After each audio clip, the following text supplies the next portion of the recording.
Les divorcés remariés devraient se demander comment ils se sont comportés envers leurs enfants quand l'union conjugale est entrée en crise. S'il y a eu des tentatives de réconciliation, quelle est la situation du partenaire abandonné? Quelles conséquences a la nouvelle relation sur le reste de la famille et sur la communauté des fidèles? Quel exemple offre aux jeunes qui doivent se préparer au mariage? Une réflexion sincère peut renforcer la confiance en la miséricorde de Dieu, qui n'est refusée à personne. Il s'agit d'un itinéraire d'accompagnement et de discernement qui oriente ses fidèles à la prise de conscience de leur situation devant Dieu. Et ce discernement ne pourra jamais s'exonérer des exigences de vérité et de charité de l'Évangile.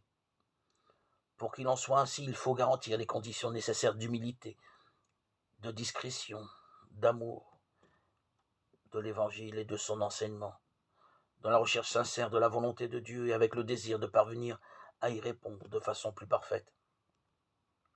Ces attitudes sont fondamentales pour éviter le grave risque de messages erronés, comme l'idée des exceptions, qu'il existe des personnes qui peuvent obtenir des privilèges en échange de faveurs.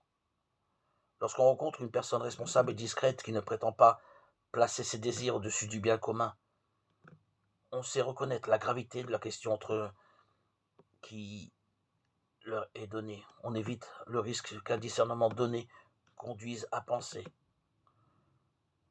que l'on entretient une double morale.